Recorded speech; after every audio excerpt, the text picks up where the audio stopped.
Hola a todos, bienvenidos a Masters Play. Hoy aprenderemos todo sobre la utopía. Deriva de dos palabras griegas que en español significa no y lugar. Si lo ponemos juntos literalmente significa no lugar o no hay tal lugar. La palabra fue acuñada por Tomás Moro para describir una sociedad ideal inexistente. El término se refiere a la obra homónima de Tomás Moro, De Optimo Republica, Estatua de Nueva Insula Topia. En el Utopía es el nombre dado a una isla y a la comunidad ficticia que la habita, cuya organización política, económica y cultural contrasta en muchos aspectos con la sociedad inglesa de la época. Moro crea el género de las utopías políticas.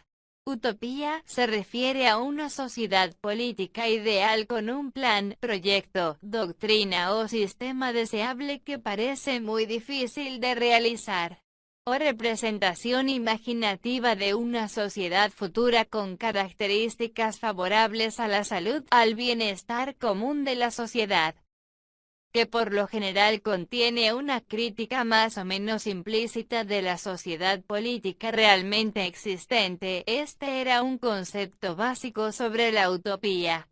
Ahora explicaremos un poco más sobre las utopías en todo su aspecto. Solo les pido que presten mucha atención a una mejor comprensión y entendimiento. Comenzaremos en ese momento con las utopías sociales, que significa el deseo de dar sentido a la vida y lograr la felicidad más solidaria y más justa. ¿Cuáles son los inicios durante la historia? Sobre el nombre utopía. Durante la historia, la invención y descripción de las sociedades que lo son no recibe el nombre de utopía hasta el siglo XVI. El término utopía se debe a Tomás Moro, que tituló una de las obras más importantes de este género. Tomás Moro bautizó con este término una isla idílica, situada cerca de las costas entonces inexploradas de América del Sur, cuyos habitantes habían obtenido el estado perfecto, como ya hemos mencionado.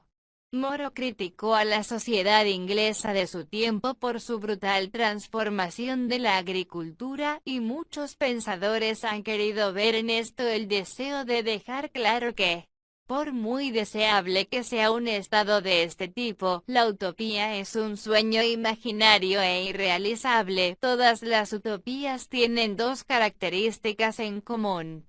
Describen sociedades que están fuera del mundo y describen sociedades cerradas, sin contaminación externa, inmóviles y estrictamente ordenados. Nota: en oposición al concepto existe la palabra distopía. ¿Cuáles son las funciones de las utopías? A lo largo de la historia se han atribuido funciones que van más allá del simple entretenimiento. 1. Función de guía.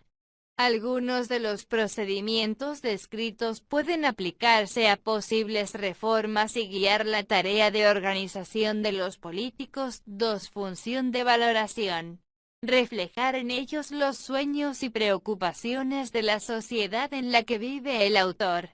Permítanos reconocer los valores fundamentales de una comunidad en un momento particular y también los obstáculos que encuentran cuando se trata de materializar. Función crítica. Cuando se compara el estado ideal con el estado real, se observan las limitaciones de este último y los niveles de justicia y bienestar social que aún deben alcanzarse. Construido a partir de elementos del presente, ya sea para evitarlos o para mejorarlos, supone una crítica contra las injusticias y desigualdades evidentes después de la comparación. 3. Función esperanzadora. Por un lado, la necesidad de imaginar mundos mejores es exclusiva de la especie humana y, por otro lado, esta necesidad surge inevitablemente. ¿Cuáles son las sociedades utópicas? Primero, la República Platónica. El primer modelo de la sociedad utópica le debemos a Platón. La República, además de la defensa de una cierta concepción de la justicia, encontramos una descripción detallada de cómo se sería el estado ideal, es decir, la feria del Estado. Platón, profundamente insatisfecho con los sistemas políticos que se habían producido en Atenas, especialmente con la democracia, imagina cómo se organizaría un Estado con el objetivo de lograr justicia y bienestar social. Según Platón, la república o Estado perfecto estaría formado por tres clases sociales: los gobernantes, los guardias y los productores. Cada una de estas clases tendría en la república una función rígidamente diferenciada, derechos y deberes. Los gobernantes se ocuparían de la dirección del Estado, a los guardias su protección y defensa, a los productores que suministran todo lo necesario para la vida, alimentos, ropa, vivienda. Cada uno sería educado para desempeñar eficientemente las funciones de su grupo: la sabiduría para los gobernantes, el valor para los guardias, y el apetito por los productores. Para Platón, el buen curso del Estado depende de que cada clase cumpla eficazmente su tarea. Según él, una sociedad justa porque gobernaría a los más sabios, los filósofos, y las otras dos clases realizarían las funciones que se les habían asignado. Segundo, la utopía religiosa de Agustín de Hipona. En La ciudad de Dios, Agustín de Hipona expresa su interpretación de la utopía siguiendo los preceptos de su visión cristiana. Según este organizador del cristianismo, la acción terrena, que simboliza para él todos los estados históricos, es fruto del pecado, pues habría sido fundada por Caín y en ella sus habitantes serían esclavos de las pasiones y solo perseguirían bienes materiales. Esta ciudad, por tanto, no podría, según él, dejar de ser imperfecta e injusta. Sin embargo, Agustín de Hipona concibe la utopía en una ciudad espiritual. Esta habría sido, según él, fundada por Dios y en ella reinarían el amor, la paz y la justicia. Tercero, las utopías renacentistas. El Renacimiento es una época que, además de caracterizarse por el auge espectacular de las artes y las ciencias, destaca también por los cambios sociales y económicos. Sin embargo, estas transformaciones no fueron igual de positivas para todos,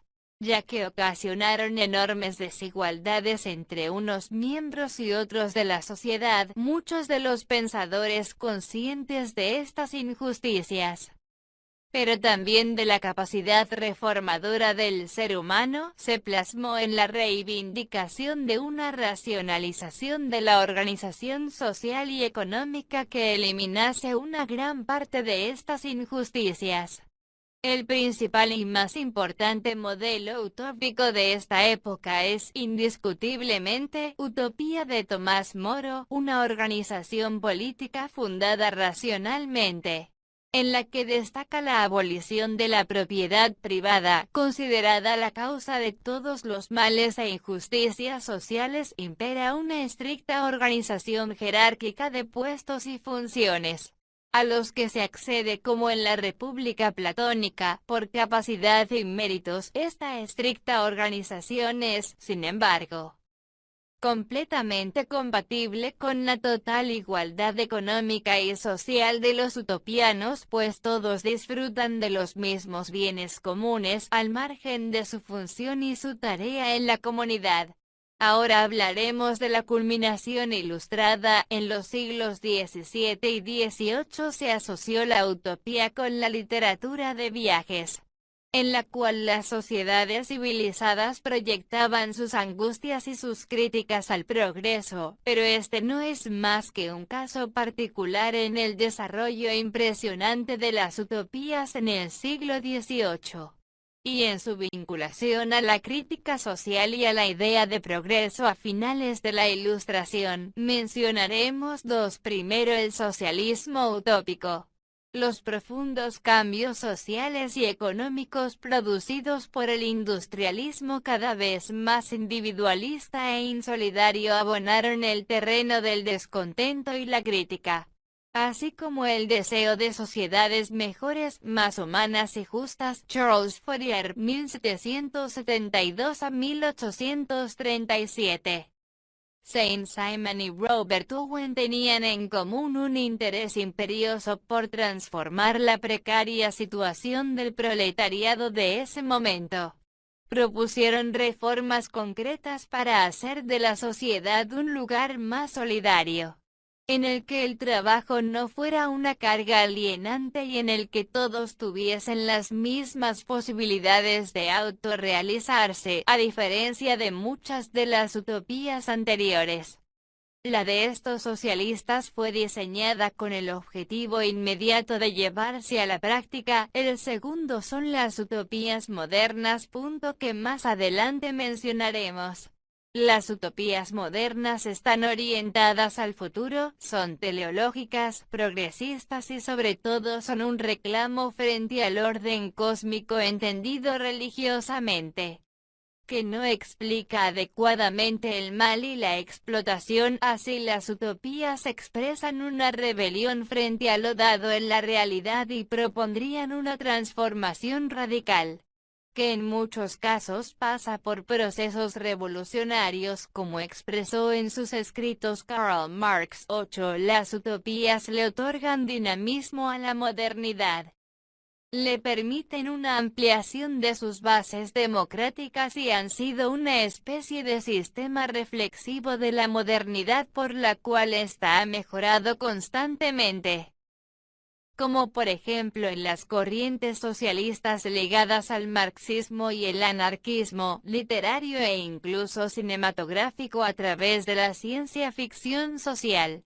La más usada hereda la pretensión del marxismo de estar elaborando un socialismo científico y por tanto restringe el nombre de socialismo utópico a las formulaciones ideológicas anteriores a este, aunque todas ellas comparten su origen en la reacción a la revolución industrial, especialmente a la condición del proletariado, siendo su vinculación al movimiento obrero más o menos próxima o cerca a él.